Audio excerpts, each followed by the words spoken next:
pupunta ako sa ate ko ngayon. Oh, yung pimples ko, huwag nyo nang pansin. May kakulit akong parcel. Yes, parcel. So, kasi hindi ko napansin yung yung ano ngayon. Gabi na.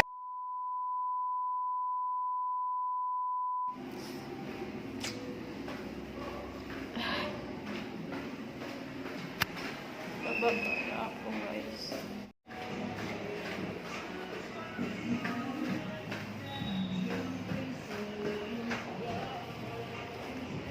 Tapon natin ng basura. So, gabi na. Hindi pa pa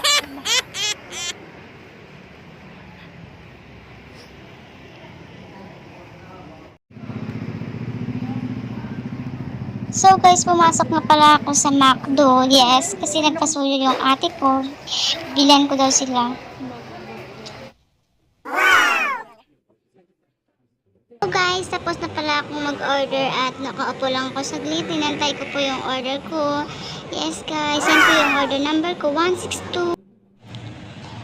So guys, hindi na pala ako nakapag-video nung kinuha ko yung order ng ate ko.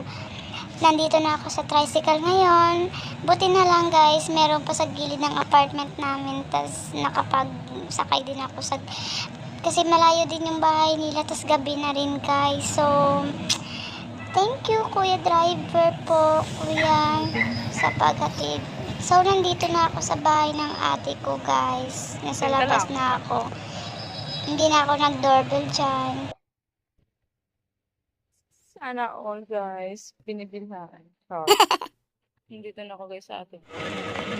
So guys, nandito na ako sa labas ng bahay ng ate ko. Inantay ko na lang siya kasi kukunin ko yung 20 pamasahe kulang. So ayan yung order nila.